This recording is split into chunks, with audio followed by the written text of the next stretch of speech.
Hey, Rich, how you doing? Hey, how are you? Nice to meet you. You too. Are you based in Belfast or Ireland by any chance? Belfast, yeah, Or yeah. Yeah, oh, you are. Okay. yeah, I was yeah. curious about that because I was curious how you first learned about Kneecap and kind of went after them to kind of make a movie about them.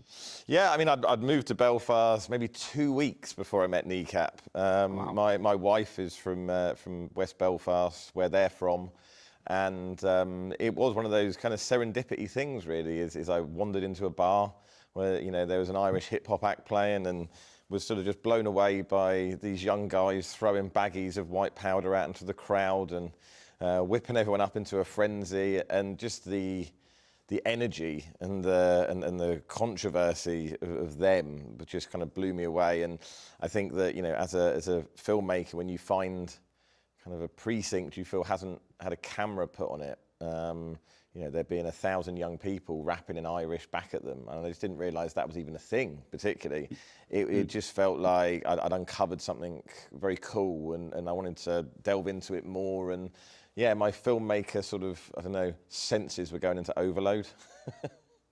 Do you speak or understand Irish? Did you kind of learn it as you were making the movie, or? Yeah, I mean, look, for me, one of the first things I did was sign up to Irish language classes, because, as much as it was a thing that I didn't feel that I could or wanted to make a film where I didn't understand what the cast was saying. I know it's been done, but it wasn't something that filled me with much glee, the idea of doing it.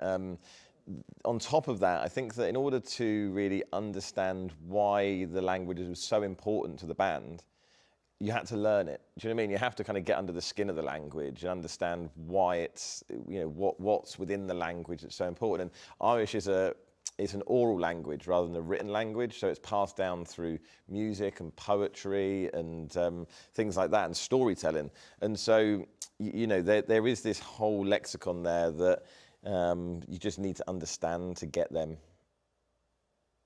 So how did you? Part of the movie that's kind of fun is it's kind of like it's not all true. It's like it's kind of a fictionalized version of them. I mean, how much time do you spend with them beforehand to kind of decide like how much of the truth, how much of the fiction to put in there?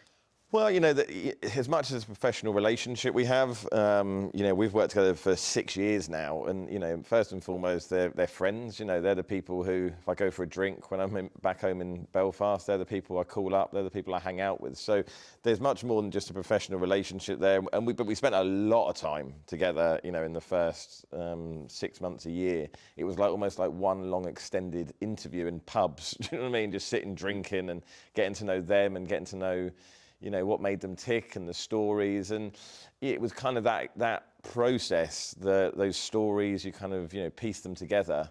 And look, most of the film is true.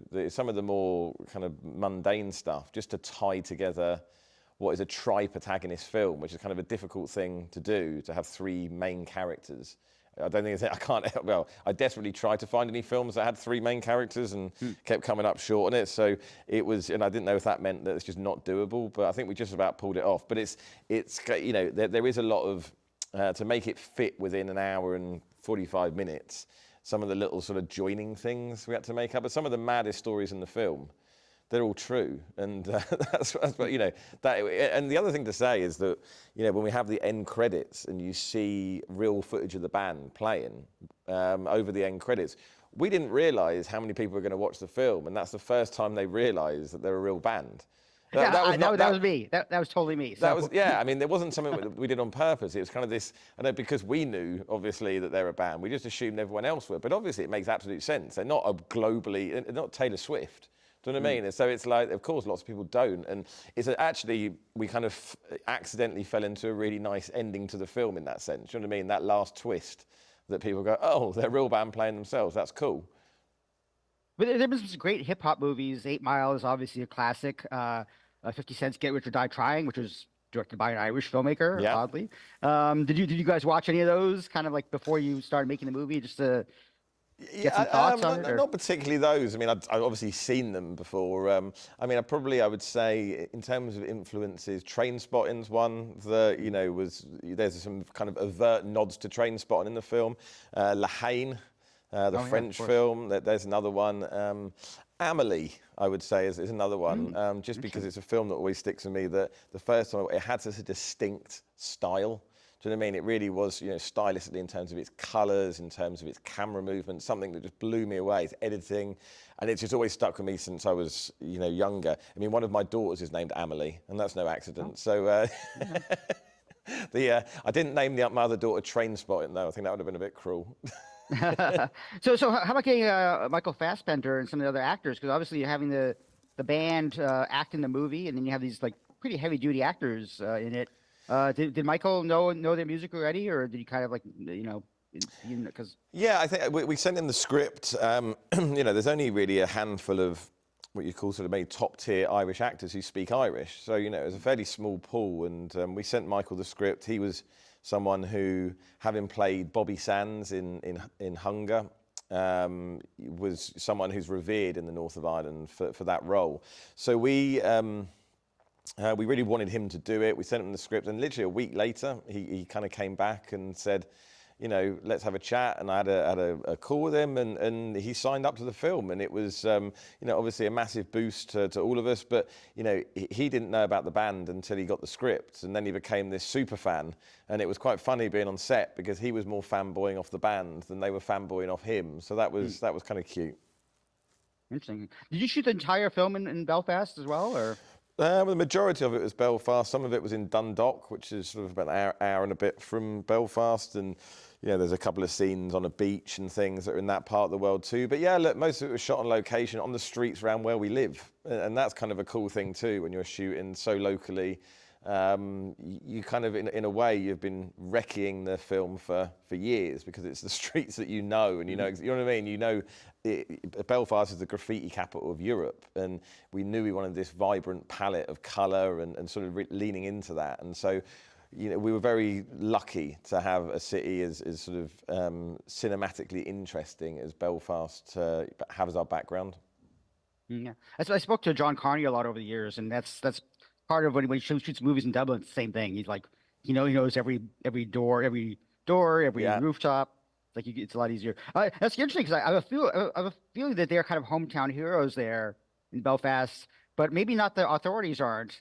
So was it harder to get a movie made there when they might have had tussles with the authorities before? Or? Yeah, look, we had some difficulties. We lost a couple of locations very late in the day when the authorities found out that it was an Irish language film with Kneecap in. Wow. So there were some difficulties around that. I mean, I think about the scene of Liam Og running over the bridge being chased by the Orange Order band. Now, that was a bridge that kind of connects where I live to where the band live. And so we talk about kind of wrecking the film for years in advance. I knew from very early on that was the bridge that I wanted to shoot this scene in. It has the perfect Lawrence of Arabia cadence to it, and it's the only bridge that can pull it off. Unfortunately, there's the most kind of fervent loyalist community lives under that bridge, and so it was kind of like we were told under no uncertain terms it would be too dangerous for us to shoot the scene there.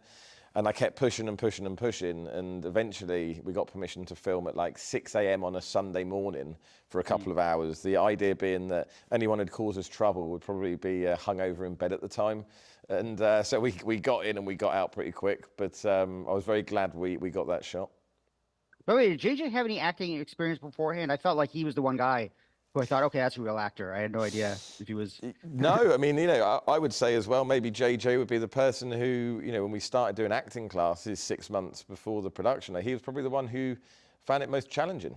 And, it really was for all of them, it was like, a huge transformation week by week, learning the skill set and the tools in order to act. And, there's a big jump between performing for stage and performing for camera. That was something that they just had to learn. And I did the acting classes with them because 3 is an awkward number when you're doing a group activity. So I was like, look, I'll do it too. And, for me, that was one of the really rewarding things because, to spend 6 months learning how to act is something that I feel really helps me as a director. I think to understand actors in that way is something that I'll always appreciate. Do you think Ireland will submit this for the Oscars? Because they've kind of been Ireland's beginning into the international film thing. And is this too edgy, do you think, or what do you think? Hey, look, we won Best Irish Language Film at the Galway Flár, which is Ireland's biggest festival, and we won Best Irish Film there as well, and we won the Audience Award. So I think that there's, obviously the film is landing really well in Ireland, as we obviously would hope. We expect nothing though. We understand the film is it is edgy, it is out there, and it is controversial, and it's not everyone's cup of tea. But we never wanted to be everyone's cup of tea. It's but a film like In Callan Cuin, The Quiet Girl, was one that really inspired us. That there was an Irish language film that had gone all the way to the Oscars, and was something when we were sort of planning, developing the film, we were like, hey, this is all possible. So, we never expected the film to have done as well as it has so far. We never expected it to be playing on a global scale and connecting with audiences around the world. So we don't write anything out now. We just kind of go, hey, we're here for the ride and we're enjoying it.